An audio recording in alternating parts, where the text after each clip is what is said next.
Angle and distance measurement method अर्थात कोण तथा दूरी मापन की जो विधि थी, उस विधि के अंतर्गत जो हमने दूसरी विधि बताई थी, वो दूसरी विधि थी हमारी स्पर्शी विधि अर्थात टेंजेंट मेथड।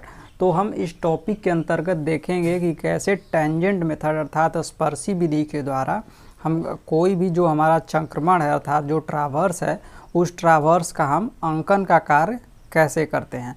तो यहाँ पे जो ये स्पर्शी विधि है, यह स्पर्शी विधि एक त्रिकोणमितीय विधि है, जो कि समकोण त्रिभुज जो है, उस समकोण त्रिभुज का जो फार्मूला अप्लाई होता है कि tan थीटा इक्वल टू लंब बटा में आधार, उस पर यह काम करती है यह विधि।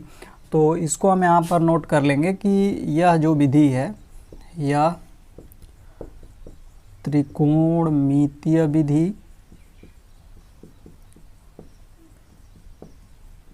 विधि है जो समकोण त्रिभुज के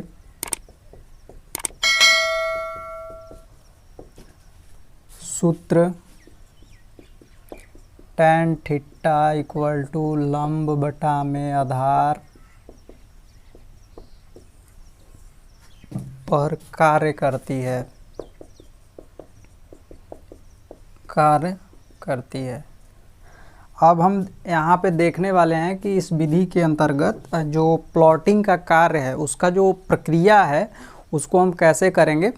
तो यहाँ पे जो हम स्टेप ले लेते हैं, स्टेप नंबर 1। इस स्टेप नंबर 1 के अंतर्गत हम सबसे पहले जो भी हमारे पास एक चंक्रमण दिया रहेगा, मान लीजिए उस चंक्रमण का शेप कुछ इस तरीके का है, इस चंक्रमण का हमको अंकन करना है। तो सबसे पहले हम इस चंक्रमण के अंकन के लिए क्या करेंगे कि सबसे पहले हम अपने ड्राइंग शीट पर एक बिंदु ए लेंगे। ड्राइंग शीट पर हमने बिंदु, यहाँ से शुरू कर रहे हैं, बिंदु ए हमने ले लिया, और इस बिंदु ए से होकर के जाने वाला एक हम चुंबकीय यामोत्तर खींचेंगे। ये हम मान लेते हैं चुंबकीय यामोत्तर हमारा नॉर्थ और साउथ हो गया। अब इस बिंदु ए से ऊपर की तरफ, यहाँ से ऊपर की तरफ इस चुंबकीय यामोत्तर पर ही हम 10, 20 या 30 जो भी उपयुक्त लगे सेंटीमीटर का एक प्रकाल की सहायता से यहाँ से कट लगा लेंगे। तो यहाँ से मानते हैं कि यहाँ पे अगर कट लगाया हमने तो यहाँ पे वो बिंदु आया, और इस बिंदु का मान हम लिख लेंगे B1। अब ये जो बिंदु है जहाँ पे हमने कट लगाया, इस बिंदु पर हम एक लंब डालेंगे, और वो लंब इधर की तरफ डालेंगे। तो ये जो लंब है वो कुछ इस तरीके से मान लीजिए हमारा ये लंब हो गया। अब जो यहाँ से हमने 10 लिया है ये दूरी, ये हमारा दूरी 10 सेंटीमीटर है। यहाँ से हमने लंब इधर की तरफ डाला। अब जैसे हमने यहाँ पे बताया कि यह जो विधि है वो काम करती है tan थीटा इक्वल टू लंब बटा आधार पर। यहाँ पे हमने लंब डाला है ये, तो ये हमारा लंब हो गया। तो यहाँ पे हम लंब बराबर tan थीटा इंटू आधार कर देंगे, तो ये हमारा फार्मूला बन जाएगा, और यही यहाँ पे यूज होगा। अब यहाँ पे ये हमको लंब दिया हुआ है, तो इस लंब की लंबाई अभी हमको एग्जैक्ट पता नहीं है, लेकिन हमको ये जो हमारा ये आधार हो गया, तो ये आधार हो गया। तो हम यहाँ पे अप्लाई करेंगे tan थीटा, ये आधार जो है 10, यहाँ पे हमने जो लिया 10 गुणे tan थीटा का जो मान है वो थीटा का मान, जैसे ये हमारे पास जो ट्रावर्स है, इस ट्रावर्स में हम चुंबकीय दिक्मान ज्ञात करने के लिए बताए थे वहाँ पे। तो मान लीजिए चुंबकीय दिक्मान हम ज्ञात कर रहे हैं, तो कुछ कोण का मान आता था, वही कोण का मान हम यहाँ पर ले लेंगे। तो ये कोण का मान मान लीजिए थीटा 1 आ गया। तो ये जो लंबाई होगी वो कितना होगी, 10 इंटू tan थीटा 1। तो इस लंबाई के बराबर यहाँ पे हम प्रकाल रख करके और एक कट लगाएंगे। तो मान लीजिए वो कट यहाँ आता है, यहाँ पे। तो ये B1 बिंदु था, ये हमारा जो बिंदु हो जाएगा वो हो जाएगा B2, ये हमारा B2 बिंदु हो जाएगा। अब हम क्या करेंगे कि बिंदु A को बिंदु B2 से मिला देंगे। यहाँ से हमने इस तरीके से मिला दिया, सॉरी ये पूरा नहीं मिलाएंगे, इसको भी हम डॉटेड ही मिलाएंगे। अब हमारे पास AB2 है, लेकिन अब इसके बाद हम क्या करेंगे कि जो क्षेत्र में हमने जो काम किया है, सर्वेक्षण कार्य अर्थात जो ट्रावर्सिंग का कार्य किया है, तो उसके अंतर्गत हमने कुछ इस तरीके का ट्रावर्स बनाया हुआ है फील्ड में। अब मान लीजिए कि ये भुजा है, वो ये भुजा, तो इस भुजा की लंबाई हम मापे हुए हैं पहले से सर्वेक्षण कार्य के अंतर्गत, क्योंकि ट्रावर्सिंग में हम लंबाई और कोण का ही मापन करते हैं, तो इसकी हमको लंबाई क्षेत्र में पता है। चूँकि ये लंबाई काफ़ी ज़्यादा बड़ी रहेगी, इसलिए अब एक उपयुक्त स्केल मानेंगे और एक उपयुक्त स्केल मानकर उस लंबाई को छोटा कर लेंगे और छोटा करके जितना लंबाई आएगा उसको यहाँ पे काटेंगे और फिर काट लेंगे। तो अब ड्राइंग शीट पे हमारा ये जो लंबाई मिलेगा, ये हमारा AB लंबाई जो है वो, ये हमारी AB लंबाई अब जा कर के आई। तो इसको फिर से समझते हैं एक बार कि क्या किया हमने। सबसे पहले हमने बिंदु A लिया, इस बिंदु A से होती हुई एक नॉर्थ साउथ चुंबकीय अमोत्तर रेखा खींची। उसके बाद हम 10, 20, 30 कोई सेंटीमीटर का एक मान लेकर यहाँ से हम काटे एक चाप और इसको हमने बिंदु B1 लिख लिया। बिंदु B1 पर हम फिर एक लंब डालते हैं और लंब डालेंगे हम, और इस लंब की जो लंबाई है वो अभी हमको नहीं पता। इस सूत्र की सहायता से, चूँकि हमको ये आधार पता है और हमको चुंबकीय दिक्मान जो हमने ज्ञात किया वहाँ से हमको कोण पता है, तो उसकी सहायता से हम क्या करेंगे कि जो लंब की लंबाई है वो ज्ञात कर लेंगे। तो ये हमको पूरा मिल गया। अच्छा, इसके बाद फिर और इसके बाद हम लंबाई मिल गया, तो यहाँ पे प्रकाल का जो लोहे वाला भाग होता है उसको बैठाया हमने और कट किया, और यहाँ पे जो बिंदु मिला वो हमारा B2 बिंदु हो गया। इस B2 बिंदु को बिंदु A से मिला दिए। अब हमको अभी एग्जैक्ट बिंदु B का मान नहीं पता है कि वो कहाँ आएगा। अब हम क्या करेंगे कि उसके बाद जो हमने क्षेत्र में लंबाई मापी हुई है उस लंबाई को नाप करके स्केल पर उसको हमने छोटा कर लिया, और उसको छोटा करने के बाद बिंदु A से लगाकर वो लंबाई को काटा। इस वाले लंबाई पे हमने उसको काटा, तो अब हमको एग्जैक्ट रूप से बिंदु B मिल गया। तो हमारी जो AB रेखा है और AB रेखा जो है वो ड्राइंग शीट पर स्थापित हो गई। तो AB रेखा स्थापित हो गई है हमारी,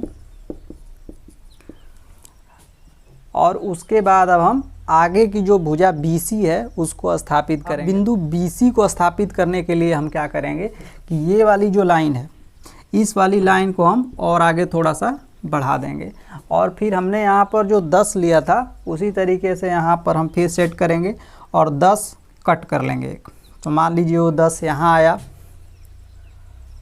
इसको थोड़ा सा मिटा देते हैं।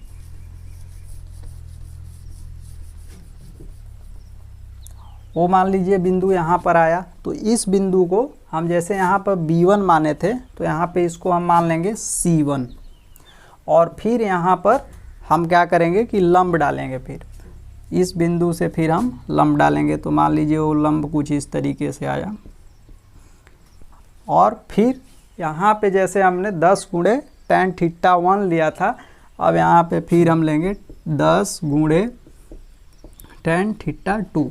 तो बिंदु C1 से आगे की तरफ जो हमने लंबाई ली वो हमने ली tan थीटा 2। अब tan थीटा 2 हमको ये लंबाई मिल गई, तो अब हम यहाँ पर कट लगा लेंगे।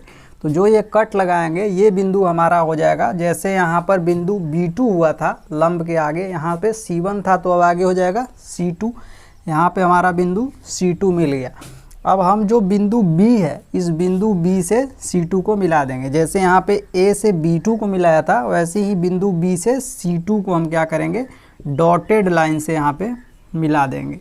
अब फिर जो हमारा ट्रावर्स है जो हमने फील्ड में बनाया हुआ है उसमें जो भुजा जो BC रहेगी उसकी लंबाई को माप लेंगे और उसको हम स्केल पर मान करके छोटा करेंगे, और यहाँ से बिंदु B से इस पे आगे की तरफ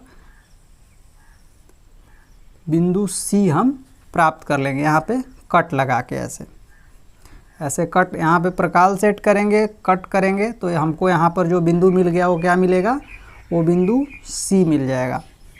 तो इस तरीके से भुजा AB, भुजा BC बना लिया हमने। फिर इसी तरीके से हम आगे कार्य को बढ़ाते हुए जाएंगे। तो इस तरीके से जो पूरा ट्रावर्स है वो हम बना लेंगे। तो इस विधि को हम कहते हैं टेंजेंट मेथड। तो टेंजेंट मेथड के अंतर्गत कैसे किया जाता है इसका हम स्टेप जो है वो बता देते हैं आपको। सबसे पहले स्टेप नंबर 1 में बिंदु ए शॉर्ट में लिख देते हैं। बिंदु ए हमने खींचा। फिर उसके बाद स्टेप नंबर 2 के अंतर्गत हमने क्या किया, बिंदु ए से होती हुई यामोत्तर हमने खींची। यामोत्तर अर्थात मेरिडियन, यामोत्तर हमने खींचा। उसके बाद नेक्स्ट स्टेप में, इसी स्टेप में हम लिखेंगे कि बिंदु ए से 10 सेंटीमीटर ऊपर की ओर हमने क्या किया, चाप काटा तथा उसका नाम B1 रखा। फिर उसके बाद स्टेप नंबर 3 में, स्टेप 3 में हमने क्या किया, बिंदु B1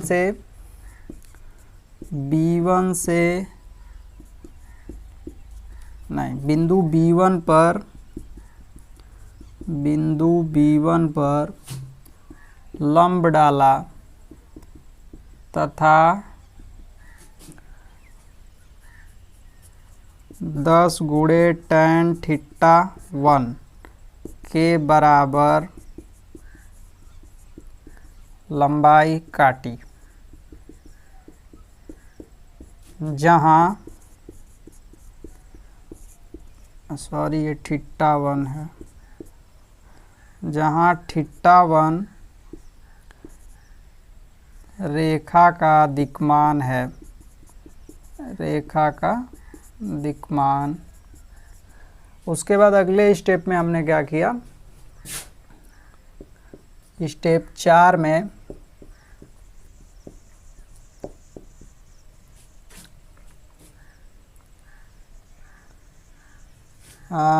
यहाँ पे एक चीज़ हम और नोट कर सकते हैं कि बिंदु B1 पर लंब डाला तथा इतना के बराबर लंबाई काटी और प्राप्त काट बिंदु को काटी तथा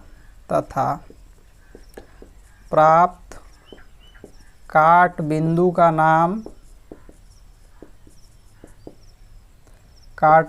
नाम जो है वो हमने B2 रखा। ये बिंदु B2 रखा।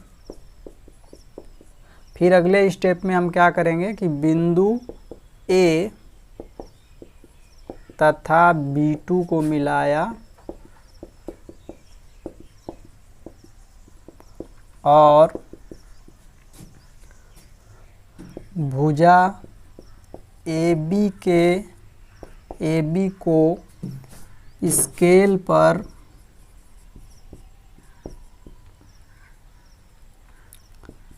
बदलकर उपयुक्त लंबाई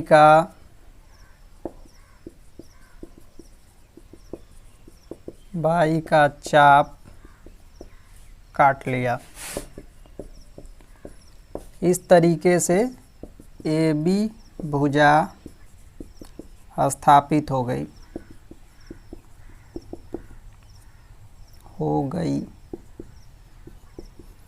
तो ये 4 स्टेप में हमने भुजा AB को स्थापित किया था। इसके बाद स्टेप नंबर 5 है, उस स्टेप नंबर 5 में हम लिखेंगे कि बिंदु जो B है, उस बिंदु B से आगे की तरफ रेखा को हमने बढ़ाया और उस रेखा पर इसको हम बोल दे रहे हैं केवल, अगर आपको नोट करना हो तो कर लीजिए कि बिंदु B को आगे की तरफ हमने बढ़ाया और फिर हम 10 सेंटीमीटर माप लेकर बिंदु B से एक कट लगाते हैं, एक चाप काटते हैं, जिसको हम बिंदु C1 के रूप में निरूपित करते हैं।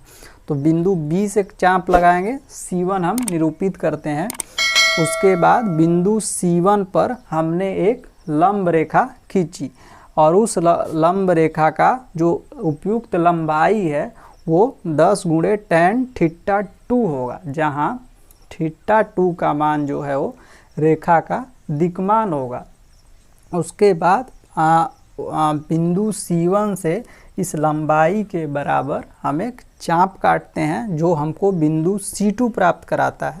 अब बिंदु C2 जब हमको मिल जाएगा, इस बिंदु C2 को बिंदु B से मिला देते हैं डॉटेड लाइन से, और फिर इस रेखा पर बिंदु भुजा BC, इस रेखा पर भुजा BC के मान के बराबर उसको स्केल पर बदलने के बाद, मतलब स्केल पर बदलने के बाद भुजा BC का जो उपयुक्त लंबाई है उसको हम इस पर काट देते हैं।